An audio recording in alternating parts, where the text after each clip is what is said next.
Welcome to the South Florida Saltwater Fishing Report. I'm Heath, and it's to get into the bite.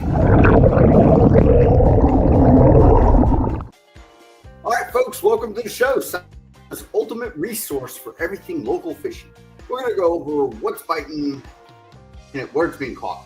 We're also going to cover your future marine forecast, moon phase, and tide charts. Everything you need to know to help keep you in the bite. All right, so before we get into this stuff, if you want to learn more, grow as an angler, and great and exciting offshore fishing adventures, you can start by hitting the subscribe button and joining the South Florida Saltwater Fishing family. All right, folks, let's skedaddle. First, we got a bunch of closures to talk about, so we'll go over and do that. Then we'll get into some fishing. Okay, the first thing we got is closure of Atlantic Greater Amberjack started today, April Fool's Day, April 1st. And it will stay closed through April 30th. So that's not bad. It'll open back up May 1st. I guess there's a spawning season going on. If you are harvesting amberjack in Florida, in state waters, closes. So,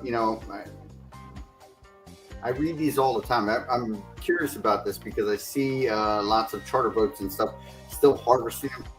I'm always confused about the amberjack and what the specific regulations are. Anyway, take any risks, I'd go with what the FDA says in case they fool you. All right, there we go. That's one down. The next one is what everybody's been. What in the world? There we go. Here we go. Spiny lobster closed today, also April 1st, and it will remain closed until, when does it open back up? We'll reopen August 6th. So if you've been out there hunting down the lobsters, you're done until 6 months from now. All right, very good. Lobster season reopen. Of course, we have the mini season, and last year, Governor DeSantis granted Florida residents one extra day, even a few weeks before the actual mini season, which is, a nice little perk for us Floridians. All right, the next one, here's a couple of them that I'm not really sure what they are, but if you are in this fishery, maybe you can shed a little bit of light. Permit spawning season closure inside special permit zones. I'm really not sure what the special permit zone is, where it is, or anything like that. So, if you're a permit fisherman, you can go ahead and look that up. Just being to know that, whatever this may mean, I'm just really confused.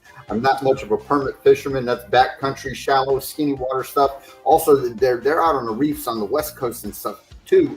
But like I said, I'm not quite sure what this special permit zone means. Anyway, all right. And the final one is seasonal closure. Oops.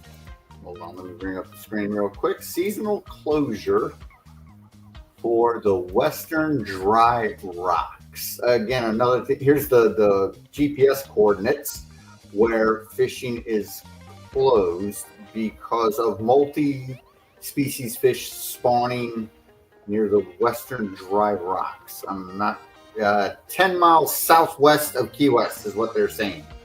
So closer to Key West than it is to the Tortugas, but out there is a zone that obviously they want to keep blocked off for April 1st and through July 31st. So April, May, June, July, 4 months they want this area closed. No fishing. It seems more like it might be like a yellowtail reef fishing spot there. If I believe I might be correct. Anyway, that's all of our closures, right? FWC was in full effect this week, obviously. All right, let's get into some fish and let's talk shallow water up in Tampa. This is Blake. He shared a couple of fish that he caught. He was out there getting on the Skyway Bridge, getting some Spanish mackerel. That's a nice little cute there, and he also helped this young man almost land his first one. I believe that is what he said. So There we go. The Spaniards are up off the Skyway Pier. That was his last trip. Not sure how long ago it was. He didn't give any specifics. Here we have a silly picture of somebody trying to say a 500-pound dolphin. Of course, it's April Fool's Day, so it's some classic. My sarcasm is going to kick in here. That's some great AI. My 4-year-old could do better. I don't have a 4-year-old. Anyway, all right, so let's talk fishing, right? We're going to go to our Monday post, folks. Here we go. Let's see what we got going on here, everybody. Let's see if we got any real inshore stuff. Pedro, Anna, Pedro is back.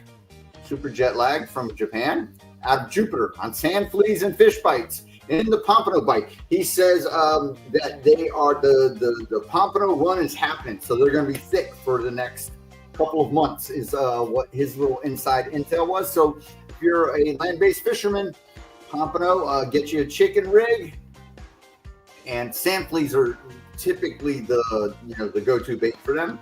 Give that a try, and some other stuff. Obviously, the fish bites work for Pedro too, and Pedro catches several species of. He's all over the place too. All right, let's keep on looking on. Jeff Starr in backcountry out of Tampa, again up north. The redfish bite, he said, was very hot. So, that's redfish is a slot fish. You can keep a couple of them. I'm not sure what the slot size is. Nice. These dots right here are like fingerprints, and no two are really quite the same. Still, nice catch. Skinny water stuff. Inshore bite going on. Marlo Kennedy sent in a couple pictures today or yesterday. Nice black drum out in the canals, showing off some mussels, and also inshore in by the docks, nice snook, little line sider going on. So there's some bites. Not really sure what the locale is that she fished. I think she's west coast, up north a little bit. Not sure. Let's see what else in store. All right, we got some reef stuff by Neil Link. Neil Link is palmbeachcharters.net. If you're looking for a charter boat captain to take you out, put you on some fish. Here we go. We got a nice mutton snapper, porgy, and a couple of grunts. Nice little reef haul. Going home with some dinner, definitely. And like I said, if you need a charter captain and you are up in the Palm Beach area, heading out of Palm Beach Inlet, go ahead, hit Neil up. If you can't get a hold of him, get a hold of me. I can put you in direct touch with him. Definitely. Always love to get the posts going on from him. Let's see what else we got going on.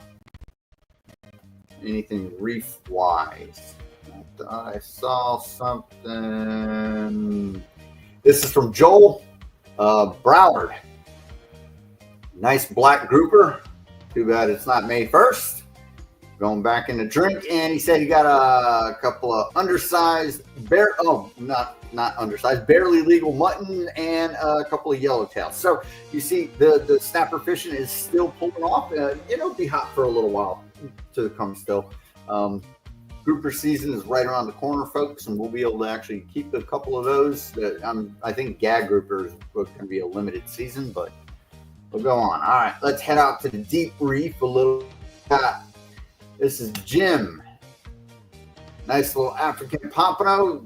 He said he got that on the jig. I'm not sure if it was slow pitch or vertical high-speed jigging. Still, solid catch. That's one of the good eating jacks too. Don't forget, pompano is jack. So Africans, yellow jacks, pompano, African pompano. Those are the less fishy tasting jacks to eat. They don't really taste very oily at all. All right, let's keep on. See what we got off the deep ledge of the reef. Nice tuna off Boynton on 4J's charters. Look at that. So the tuna are going to start coming in good size, folks. The blackfins. It's that time to get out there. Definitely, if you're looking for them, they're jigging is the way I prefer to go for them. If not, hey, pitch out a live pilcher, drop one down to the bottom, keep one up on top, and if you got the ability to get one in the middle, fish the water column, find out where they're at, and then go with it from there. The blackfin tuna, for Jim. He is also the same with the African pompano on the jig. A couple of them. All right, and then from last week, again, like I said, the tuna. So this is Frank. He's got some nice stud tunas. I mean, look at these. So, you know, he found them, and like I said, they're going to be starting to come in big like this. They're not going to be the footballs anymore. He also sent in a couple more. There we go, another nice little hoggy hog. And this is what his haul looked like at the end of the day. I mean, man, he definitely found them, and you don't really see any, you know, those are all, you know, solid, you know, low double digits, if not bigger, man. It's a completely nice haul of tuna right there. He definitely was on him. He was dialed in that day. All right, Todd. He sent this nice little wahoo in as soon as he picked it off out of Miami.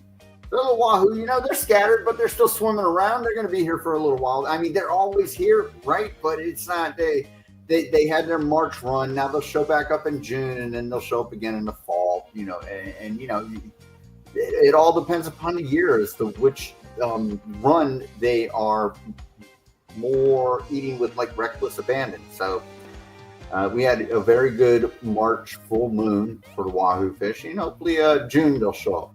So Todd with the wahoo out of Miami. And then he traveled over to Freeport a few weeks back, and he caught this jumbo size mystic grouper. That's big old fatty right there, man. Yeah, that's a ton of meat right there. All right, so that's it for our fishing report from the Facebook page. Let's talk a little bit about it, and then we'll get right into the weather and see where we go from there. The dolphin are starting to show up. Hold on, wait. Got a question here. Captain, our water on the West Coast just hit 76, starting to get kingfish run out of clear water. It'll be better as it warms up. Awesome. Thank you. Thank you very much, Randy, for the update. I appreciate it. Got some great reports from Tampa this week. That's awesome. Love to hear this. Love to hear the info.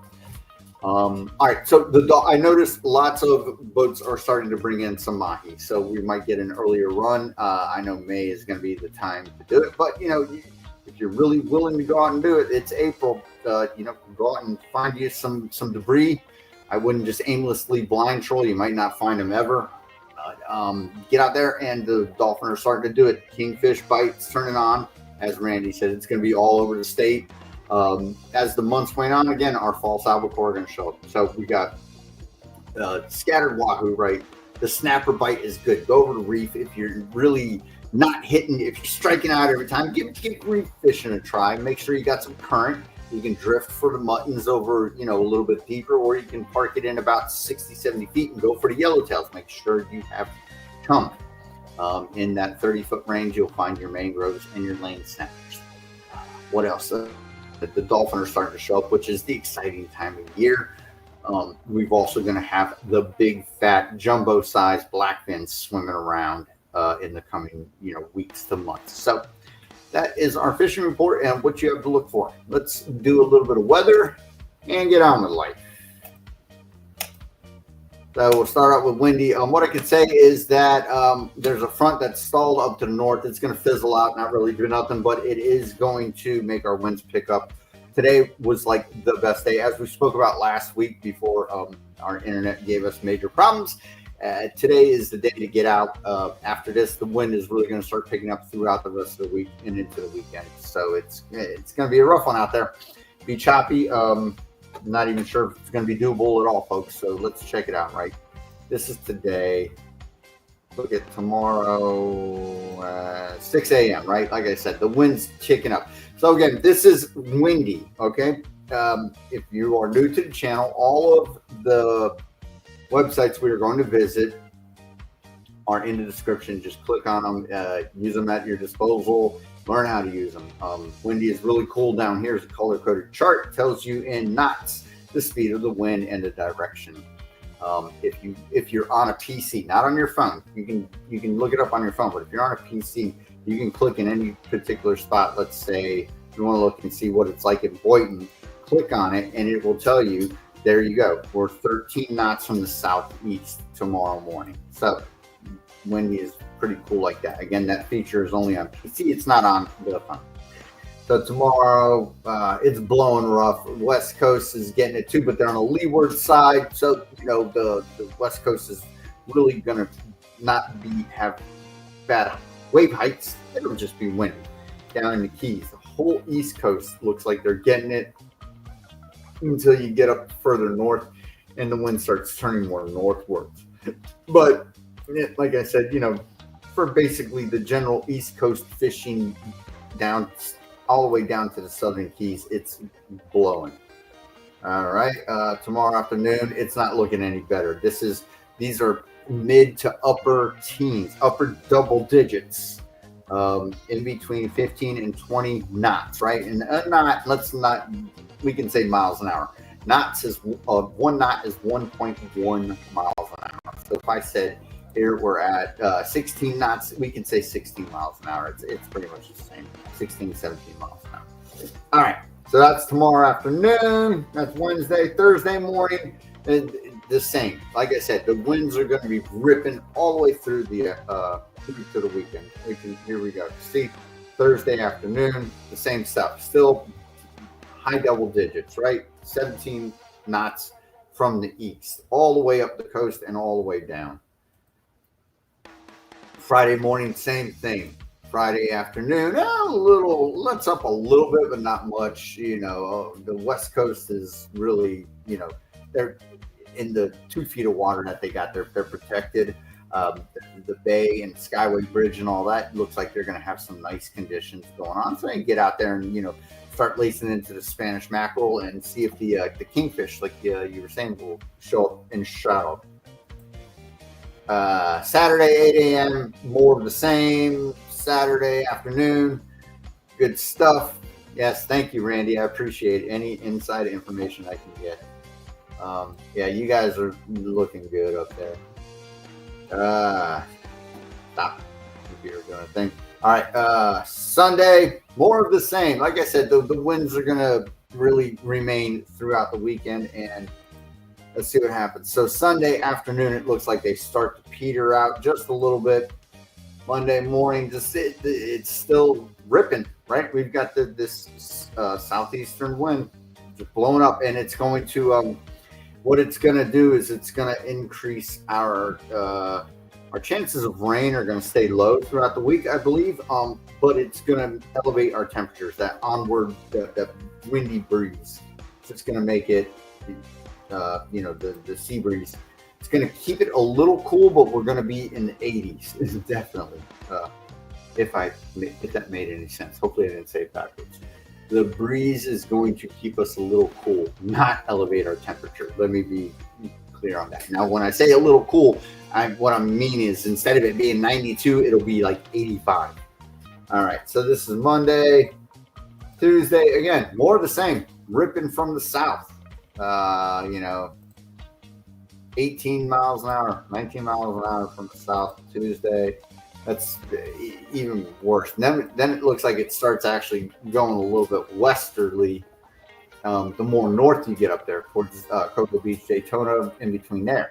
So up north, they might have a chance of the weather turning around, but not much. And then let's just look into Wednesday. Yeah, oh boy. Weather event coming in the middle of next week. So, yeah, this whole week is not looking like much of a boating week, folks. All right. So let's put that away. Let's look at our waves, right? Let's go to, this is tomorrow morning. Oh, wait. Yeah, tomorrow morning. Not too bad, right?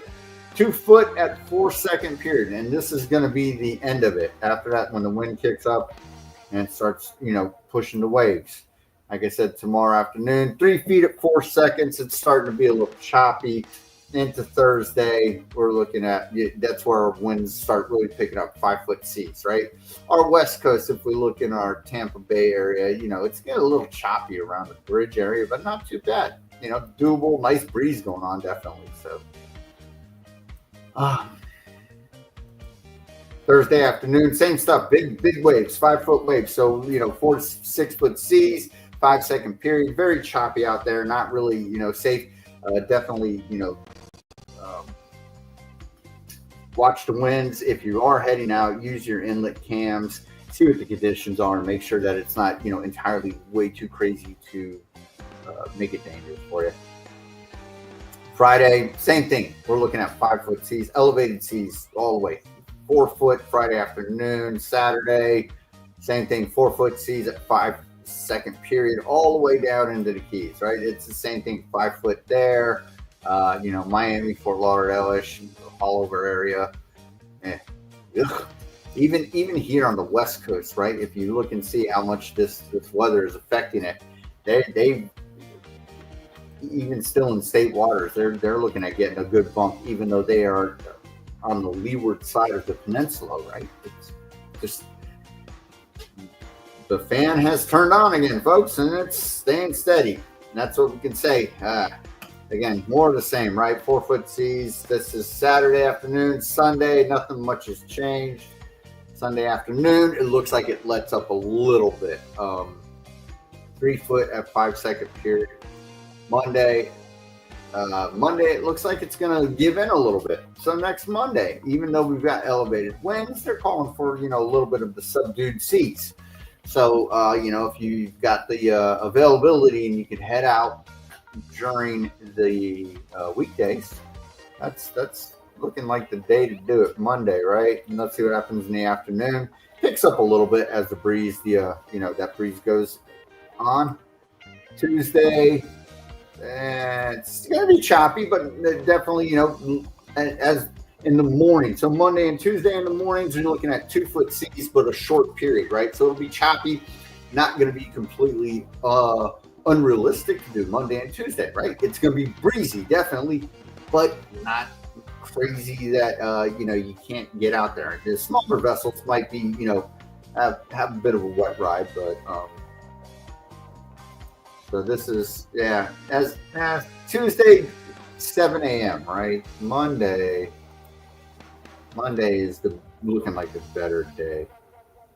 Tuesday in the afternoon, our seas start picking up again. And let's look at Wednesday. Remember, we had this weather event, like I said. So we're looking at a big surge of water being pushed towards us come next week. And hopefully, as the weekend approaches, that will pass. And maybe we will, be able to get out and have a better weather session come next week. Unfortunately, I can't control any of this. And this is just a forecast. Of course, things might change, but it's looking like, if you've got the availability and you're willing to get out there, next Monday is probably going to be your least sketchy of all days. From, tomorrow morning, maybe not so bad.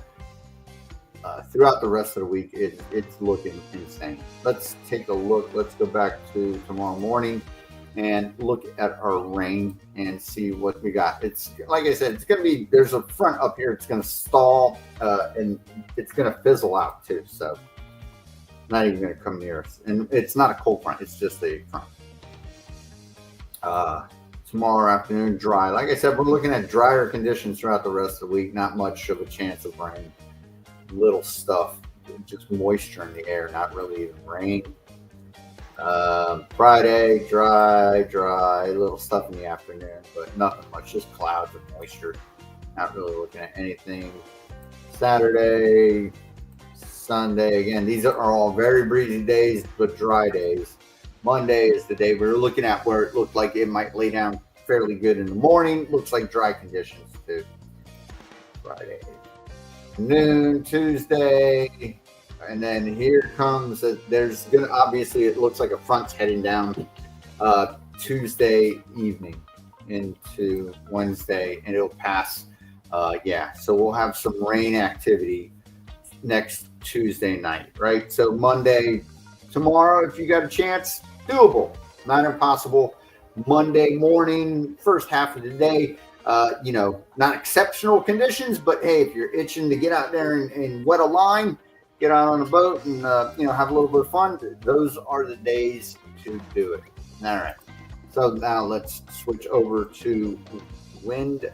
WindFinder, which is basically the numeric version of what we just saw. Again, this is your first time joining the show. All of these graphics are available in the descriptions. Just copy and paste the link, save them in your, your favorites or bookmarks or whatever you want. Okay, tomorrow, right? Winds from the southeast to east, mid double digits to upper double digits as night falls. Okay, they're saying again, like we were discussed tomorrow morning, not too bad. You've got 2 to 3 foot seas with a 9-second period. As the day progresses, the conditions will get a little sloppy out there and become less favorable. Heading into Thursday, we've got high double digits, not too gusty, but steady wind. Yeah, actually, our gusts are looking about 4 to 5 miles an hour above what we're holding steady. Same thing on Friday. Winds from the southeast, 4 to 6 foot seas, 6-second period. It's going to be horrible out there. Saturday and Sunday, again, same conditions, very windy, high double digits, gusts blowing, and it seems to peter off as we head into the nighttime hours of Sunday, which is what we saw in windy graphic, where it looked like the wave heights are going to give in somewhat Monday morning. So here we go. We got 4 to 6 foot seas, 6-second period come Monday. This is what we're looking at. They're being a little bit. They're saying Tuesday is going to be the better of the day. So in windy, what we saw, they said Monday morning would be better. WindFinder saying Tuesday morning would be better, if anything. But Tuesday, as you can see, the rain chance increases as the day progresses right here. Winds still double digits, dying down and turning into a westerly wind, different direction with the approach of the front Tuesday, right? So just, if you want to get out there and do it in the morning and then come back in before you get stuck in the storms. And then after that, the wind again picks up and the wave heights start coming in. All right, so that's windy. All right, let's take a look and see what NOAA says about all this, which they'll probably be right together with us. Now, remember, NOAA, when you read it, it's a very large area they're covering. They cover from Jupiter to Deerfield. So these are just some generalities, but I like to look and see what they have. Sometimes, if all three of these resources tend to agree, you can say that it's going to be a fairly accurate forecast. If all three of them are all over the place, you just kind of got to play it by ear, hopefully formulate a plan, and go with it from there. All right, so tomorrow, they're saying seas increasing 10 to 15 knots, 3 to 5 foot seas. Thursday, 4 to 6 foot seas with the elevated double digits of the wind from the southeast. Thursday through Saturday. I mean, there's no reason to even, sort of micromanage it, because the wind's going to stay steady and the seas are going to be nasty. So they're saying, gusts up to 30 knots in some places. That's more than likely I'm not even sure, because it looks, with your wind from the southeast, the gusts could be anywhere. But there's a probability of seeing, 1 or 2 like that. And Sunday and the Sunday night, same thing. So not even worth bothering. All right, let's take a look at our moon phase, see if it can do anything for us on these couple of days that we're going to have here. So we are waxing right now. So for those of you, again, that don't know about the moon phase, right? Waxing means we are heading towards the full moon. Waning means you are heading away from the full moon. You're heading towards the new moon, the dark side.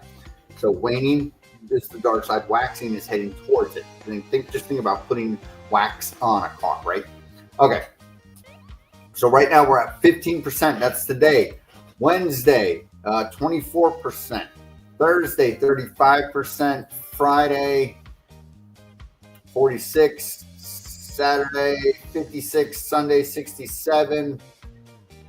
Monday, 75. So Monday and Tuesday, we've got, these are these couple of days before the full moon that some folks like to head out and target wahoo. So you might have a window of weather next Monday and Tuesday. You're not too far away from the full moon. where you might be able to pitch in a line and go after some wahoo. Other than that, it's the dark side of the moon, which would be today, which would make your pelagics chew better when there's less illuminated night light going on, because it creates the shadows on the bait fish, and it makes them easy pickings for fish like mahi and tuna to just feast all night and then go down deeper during the day and sort of coast in the current of the stream while they are, and waste less energy. And then at night, when it's lit up, they go and eat. But when it's darker, they're not eating all night, so they tend to eat more during the day when they can see their prey. All right, so that's our moon phase. It's looking good. So tomorrow, tomorrow is, you can go out and see if you can get the pelagics, and then next week, if you're doing it, the mackerel bite might be a little hot. All right, let's look at our tide chart. See what that's got going on. And sorry, folks, it's not too much of a promising forecast, but hey, like I said, I can't control the weather, but all we can do is do our best, right? So tide charts, right, folks?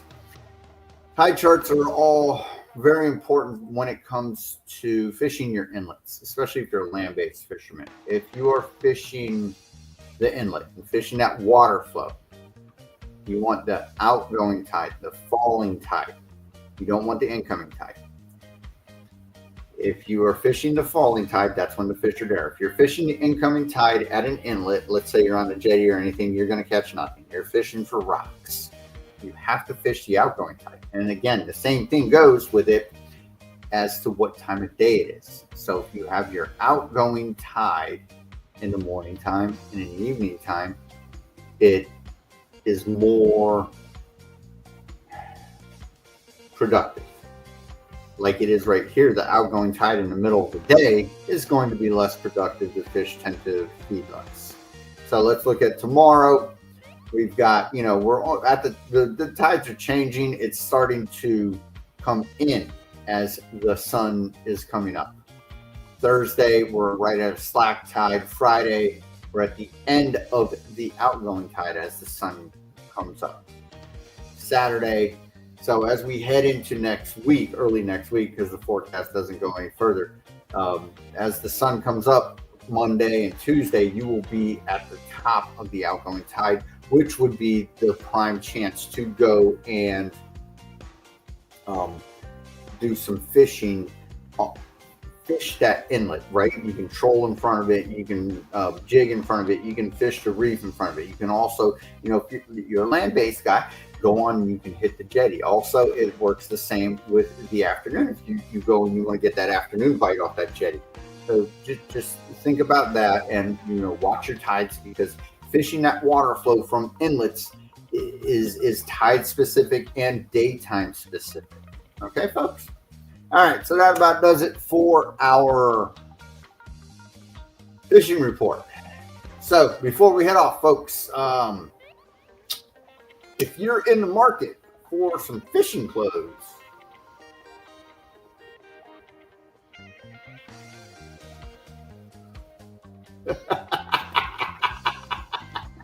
yeah, there you go. That's my man. Hey, good to see you. All right. I know that those pelagic fish see which. You're funny. Okay. All right. If you're in the market for fishing apparel, let me gather my thoughts here.